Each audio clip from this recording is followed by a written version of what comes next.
This is the Horse Radio Network. This is episode 765 of Horse Tip Daily.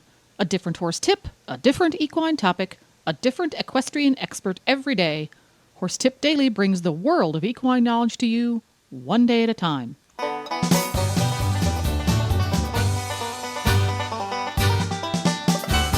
Once again, here on Horse Tip Daily, Tigger, the founder and chief formulator very well, chief formulator at BioStar Performance Whole Foods.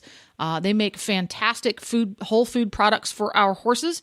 She's here today to demystify feeding metabolic and easy-keeping horses and how whole foods just fits into that whole thing so well, because we're all a little bit confused, a little bit scared if we've got that chubby horse with a big, fat, crusty neck and long hair. So help us out and help us feel more comfortable about feeding our horses that have those kinds of issues whole foods and keeping them happy and rideable and stuff.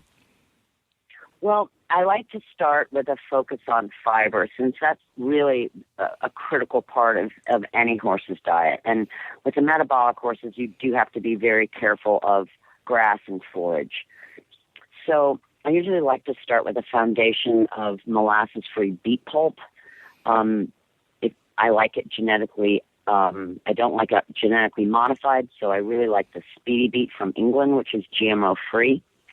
And to that, I usually like to add alfalfa cubes or pellets. And a lot of people go, "Oh my God, alfalfa!" It's very low in sugar, but when it's a cube or a pellet, it's only 15% protein. The hay is about 24 to 26% protein, Wow. which is, for a lot of horses, is too much. They don't have the calorie requirements to utilize that protein. So the pellets and cubes work great. So you've got a good protein source. It's got 30% fiber, and it's got relatively no sugar. The molasses-free beet pulp or Speedy Beet is at 5% sugar, which is low, and an NSC of about 10. So as long as you can keep your NSC at, in my opinion, 15 and below, which is the non-structural carbohydrates, you can do that by feeding no grains whatsoever and focusing on forage, soaking your hay, and using a nibble net. I have found to be invaluable, because these metabolic horses and easy keepers, their body, when they don't eat for 2 hours, thinks it's going into starvation mode, and it actually raises blood sugar. Really? Hangs Wow. on to fat, just like a human.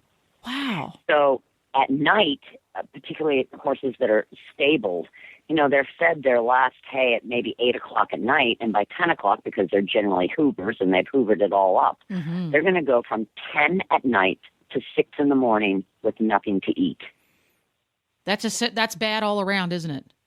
Well, it's particularly bad for metabolic horses. Yeah, so if you hang the last night hay in a nibble net, these are tiny little holes that they have to work to get the hay out.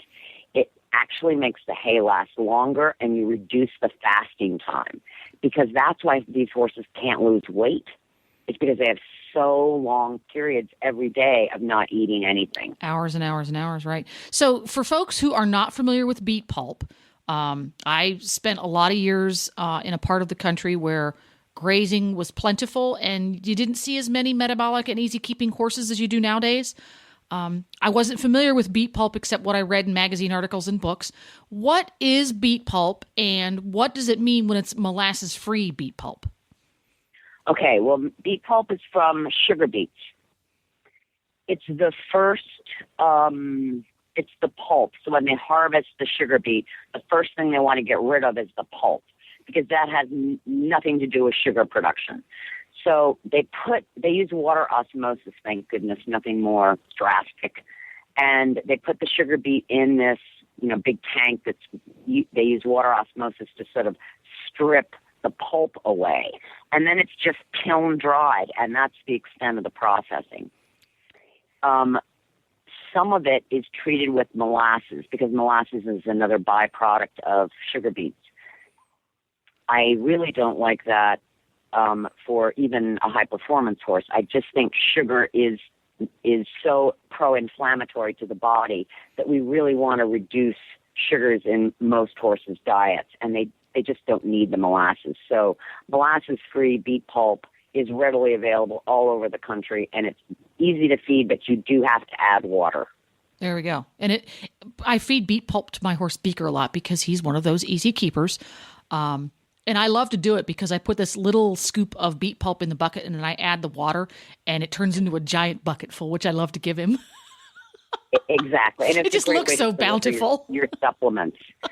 Because you do, when you deal with metabolic horses and you don't use a commercial feed, you do have to add a multivitamin mineral. Because when you really look at a label of, forage balances or the safe starch products, they are, they're fortified. They're fortified because there's relatively no nutrients in what's in there, and they have to add it. Right. So think of commercial feed as being like a giant multivitamin mineral. So when you do this kind of diet, which is very simple, and you buy your own components and you feed your horse, you do have to add a multivitamin mineral. And are there things when it comes to a multivitamin mineral? Now, a multivitamin mineral, or a feed balancer, as you call it, which I think is a more accurate term for it, because there are a lot of multivitamin minerals out there that are far from complete. You're looking for something that's designed specifically for a horse who's not getting a fortified grain. And a fortified grain, and correct me if I'm wrong, Tigger, from the labeling point of view, fortified grains contain ingredients that cover the gamut. There are grains in there, there are byproducts in there might be haze in there, but they also contain that daily vitamin, your one-a-day vitamin from the grocery store, for your horse versus a ration balancer or a multivitamin made specifically for balancing a non-fortified ration.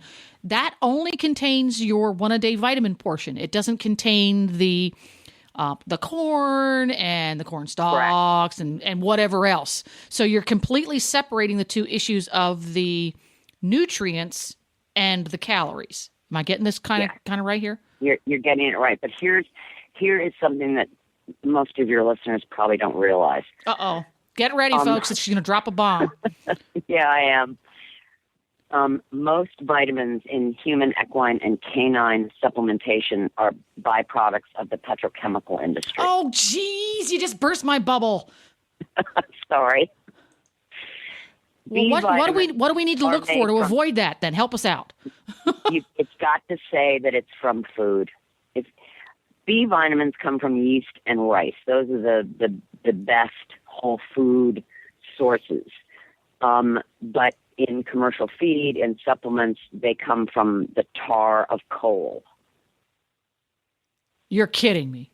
No, it's non-intuitive because as consumers, when we read, has B vitamins and vitamin A, and we think, well, that's got to come from some kind of food source. Vitamin A, unless it says it's from fish oil, is from petroleum waste. Oh man, you know what? This is good. This is good, Tigger, because I'm completely losing my appetite. I'm going to lose weight. I need to talk to you 3 times a week. You're helping me out here. So we need to look for products. When we look at the labeling, we need it to say from food. So what are the catchphrase we're going to look for if we want to try to find one? On the human side, it's going to say, from yeast, from rice. It's going to give you the food sources. Okay. On the equine side, you want to look at the list of ingredients, not the guaranteed analysis, the list of ingredients, because that will list the sources of the nutrients. And even though it may say about the 4th or 5th column down in the list of ingredients in commercial feed, it'll mention a yeast.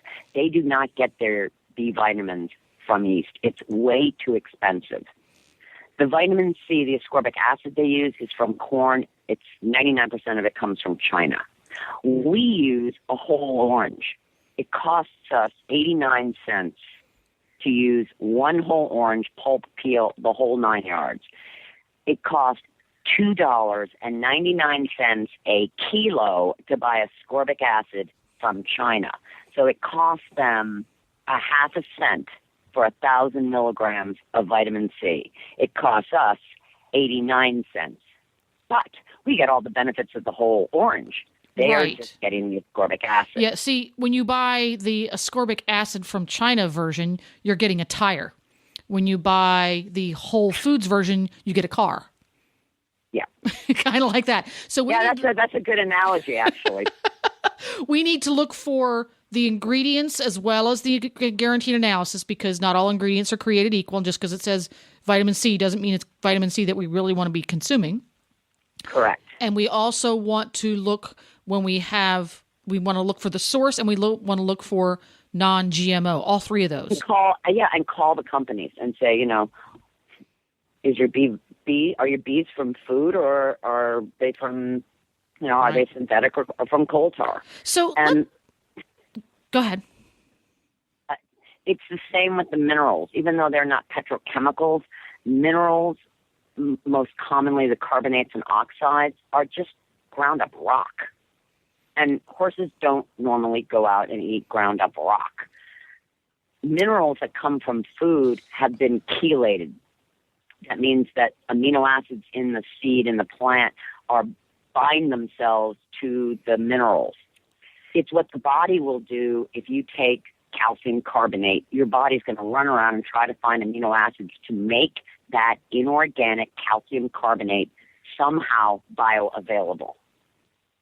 The plants do it inherently when they sprout.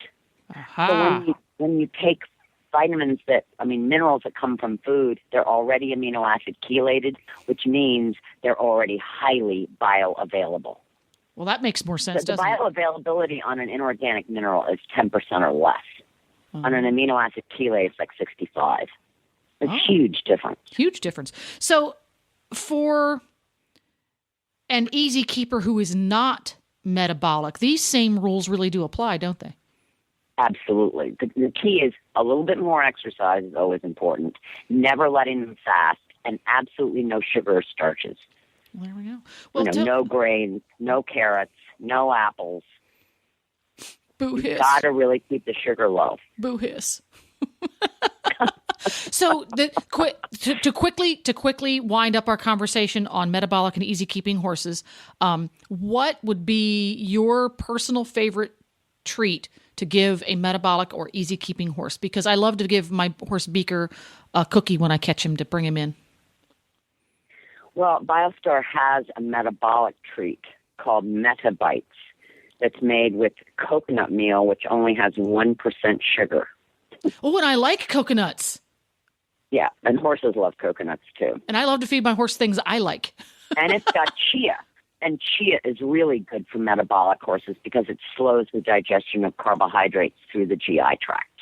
Huh. Metabites. Oh, look at this. Here they are. And they have a little picture of them. Oh, and they're little. Oh, and they look like a granola They're bar. like sugar cubes. They look like a granola bar. Awesome. I'm going to get some of those. Cool. Well, thank you very much, Tigger. Once again, an incredibly informative conversation. Tell our listening audience where they can go and learn more. You can go to biostareq.com or call us at 1-800-686-9544. And I just want to say thank you once again to BioStar EQ for letting us borrow their chief formulator, Tigger, for her expertise doing these tips. BioStar believes that by educating and empowering more horse people about whole food nutrition, we will better be able to take care of our horses and our planet. BioStar EQ also proudly supports truth in labeling efforts, providing comprehensive labels on all of their products and supporting information on the website.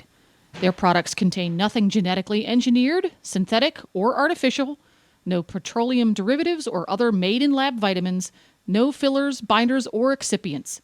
Only pure, best-in-class, whole foods ingredients. Please stop by the Horse Tip Daily Facebook page and let us know what you think of the tips you hear on the show. It's also a great place to tell us about topics you'd like to hear us cover on the show.